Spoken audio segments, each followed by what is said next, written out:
अस्सलाम वालेकुम। मेरा नाम मोहम्मद अदनान है। मैंने अपनी लास्ट वीडियो में आप लोगों से कहा था कि मैं फूड पांडा राइडर्स के साथ जो भी प्रॉब्लम्स हैं, इश्यूज़ हैं, उनको रेज़ करने की पूरी कोशिश करूँगा ताकि कंपनी तक हमारी बात पहुँचे, मैनेजमेंट तक हमारी बात पहुँचे और उनका कोई परमानेंट सॉल्यूशन निकले। आज जिस टॉपिक पे मैं बात करना चाह रहा हूँ वो है फूड पांडा राइडर को मिलने वाली पर ऑर्डर अमाउंट है। मिसाल के तौर पर अगर किसी राइडर को एक राइड के 70 रुपये दिए जा रहे हैं तो वो राइडर नहीं जानता कि उसे उसका ब्रेकआउट क्या है, मतलब उसमें उसके जो है वो पिकअप के क्या चार्जेस दिए जा रहे हैं, उसका वेटिंग चार्जेस क्या दिया जा रहा है, उसको जो है वो ड्रॉप करने के लिए जा रहा है तो पर किलोमीटर उसको क्या दिया जा रहा है, ये सारी चीज़ें वो नहीं जानता। तो किसी भी अच्छी कंपनी के अंदर, किसी भी अच्छे इदारे के अंदर काम करने वाला हर फ़र्द जब सैलरी वसूल करता है तो उसके साथ उसे सैलरी स्लिप दी जाती है, जो किसी भी तरीके से उसे बताया जाता है कि उसका टीए इतना है, उसका ओवर टाइम इतना है और जो है वो उसके वर्किंग डेज़ इतने हैं जिसके लिए उसके इतने पेमेंट दी जा रही है। क्योंकि फूड पांडा का राइडर इस हवाले से कोई कुछ नॉलेज नहीं रखता कि उसे क्या दिया जा रहा है और किस हवाले से। बस उसे पता होता है कि उसने इतने ऑर्डर किए हैं, उसकी इतनी अमाउंट बनती है, उससे मिल रहा है। मैं आपको एग्जांपल देके समझाता हूँ। जैसे कि बाइकिया कंपनी के अंदर जब राइडर अपनी राइड एंड करता है तो बुकिंग हिस्ट्री के अंदर जाके चेक कर सकते हैं कि बाइकिया के एक राइडर को भी पिकअप के हवाले से कोई अमाउंट नहीं दिया जा रहा, ठीक है। इसके बाद जब राइडर कस्टमर की पिकअप लोकेशन पे पहुंच के अराइव करता है तब से उसका वेटिंग टाइम शुरू हो जाता है और वेटिंग के चार्जेस उसे मिल रहे होते हैं। इसके बाद जब कस्टमर उसके साथ बैठता है तो वो राइड स्टार्ट करता है। स्टार्ट करने के साथ उसका बेस फेयर फ़िक्स हो जाता है। इसके बाद अगर कस्टमर वहीं दोबारा उतर जाए तब भी उसको कस्टमर को बेस फेयर कंपलसरी पे करना है। तो इसके बाद जब कस्टमर अपनी डेस्टिनेशन की तरफ जाता है तो वो पर किलोमीटर के हिसाब से वो काउंटिंग चल रही होती है, प्लस उसका जो राइडर का टाइम लग रहा है। जैसे कि 10 किलोमीटर का फासला तय किया और 20 मिनट का टाइम लगा तो 20 मिनट के कितने पैसे बनते हैं और पर किलोमीटर जो उसका बन रहा है वो अलग से। तो ये सारी डिटेल्स जो है जब वो राइड एंड करता है तो उसके पास मेंशन हो जाती है। तो वो इस हवाले से बिल्कुल मुतमईन होते हैं और ऐसा कोई भी चीज़ फूड पांडा की कंपनी हमें नहीं बताती। हमें कोई हमारा सैलरी का ब्रेकआउट नहीं दिया जाता, कोई हमारे पास हमारी डिटेल्स मौजूद नहीं होती जिसके थ्रू हम जो है वो चेक एंड बैलेंस कर सकें कि हमारे को जो सैलरी दी जा रही है, जो पेमेंट पर ऑर्डर दी जा रही है, वो अमाउंट सही है भी या नहीं। वो सिर्फ हमारा अंदाज़ा होता है कि यार कभी कम है, कभी ज़्यादा है, लेकिन वो सिर्फ एक अंदाज़ा ही हो सकता है क्योंकि हमें इसकी डिटेल्स पता ही नहीं है। हमें ये तक नहीं पता कि हमें पर किलोमीटर क्या दिया जा रहा है। कंपनी हमें ये बता रही है कि कंपनी हमें डायनामिक पेमेंट दे रही है, मतलब जितना लंबा डिस्टेंस होगा उतने ज़्यादा पैसे दिए जाएंगे, जबकि मुझे नहीं लगता कि इस तरह का कोई सीन है, ठीक है। मैं काम कर रहा हूँ, अक्सर ये होता है कि दूर का ऑर्डर जो है वो उसके पैसे कम आ रहे होते हैं, करीब का ऑर्डर बाज़ों का जो है वो उसके पैसे ठीक लग रहे होते हैं।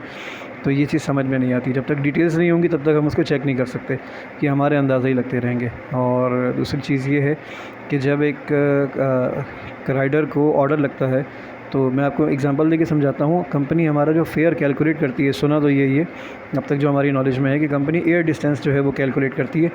एयर डिस्टेंस से मुराद ये है कि इसके लिए भी मैं आपको एग्जांपल दूं कि जैसे मैं शायर फैसल पे खड़ा हुआ हूँ और शायर फैसल पे मैं नर्सरी की तरफ खड़ा हुआ हूँ, जबकि ऑर्डर मुझे शायर फैसल के दूसरी तरफ डिलीवर करना है। तो दूसरी तरफ सामने की गली के अंदर बिल्कुल डिलीवर करना है, लेकिन कंपनी की नज़र में वो जो है वो 500, 700, 800 या 900 मीटर का जो है वो डिस्टेंस शो कर रहा होगा। जबकि अगर मैंने उस तरफ जाना है और उस गली के अंदर तक जाके अगर ऑर्डर डिलीवर करना है तो मुझे जो है वो तकरीबन 3 से 4 किलोमीटर या 5 किलोमीटर का यू टर्न लेने के बाद वहाँ तक पहुँचना पड़ेगा। तो अगर मैं उसको गूगल मैप के ऊपर डालता हूँ तकरीबन 4 से 5 किलोमीटर की वो मेरी राइड बन जाएगी, जिसके हवाले से मुझे पेमेंट, मेरा दिल मुतमईन नहीं है कि मुझे ठीक दी जा रही है। कंपनी अगर एयर डिस्टेंस काउंट कर रही है तो कैसे कर रही है भाई? क्या फूड पांडा जो राइडर जो है वो क्या जो उड़ के डिलीवर कर रहा है ऑर्डर को? अगर वो उड़ के डिलीवर कर रहा है तो भाई बिल्कुल ठीक है, उसको फिर उसके उड़ा जो है ना वो उसकी फ़्लाइंग चार्जेस दिए जाएँ भाई, सही है, ताकि वो जो है वो अपने फ्यूल वगैरह उसके हिसाब से निकाल सके। लेकिन अगर वो रोड इस्तेमाल कर रहा है तो भाईजान रोड जो है वो गूगल मैप के थ्रू आपका जो है वो एक सेटअप बना हुआ होना चाहिए। गूगल मैप के थ्रू आप सैलरी कैलकुलेट करो, उसका ऑर्डर की पर अमाउंट को कैलकुलेट करो कि डिस्टेंस कितना आ रहा है, वरना वो उसके राइडर की कभी भी समझ में नहीं आएगा वो ऑर्डर, जिस तरह किसी की भी समझ में नहीं आ रहा। लड़के अक्सर ये चीज़ डिस्कस करते हैं लेकिन आगे बढ़ के कोई भी बात नहीं करता। हमने इस हवाले से काफ़ी दफ़ा टिकट बनाए, हब ऑफिस पे जाके इस हवाले से बात करी, लेकिन इसका कोई भी खातिर का आंसर नहीं मिला, कोई भी हमें डिटेल्स नहीं मिली कि हमें जो है वो पर दिया जा रहा है तो वो क्या दिया जा रहा है और किस कैलकुलेशन के मुताबिक दिया जा रहा है। तो काइंडली फूड पांडा कंपनी हमें बताए कि हमें जो है वो चार्जेस दिए जा रहे हैं तो इसका ब्रेकआउट क्या है, हमारा जो है वो पिकअप का डिस्टेंस क्या। अच्छा, पिकअप बाज़ों का जो है वो 500 मीटर से लेकर जो है वो 2 से 3 किलोमीटर का भी होता है, बाज़ों का 4 किलोमीटर का भी होता है। हमें पिकअप के लिए कोई अमाउंट नहीं दी जाती, ठीक है। पिकअप के बाद, पिकअप पे पहुंचने के बाद जो है वो कभी 5 मिनट में ऑर्डर मिलता है, कभी आधा पौना घंटा भी लग जाता है।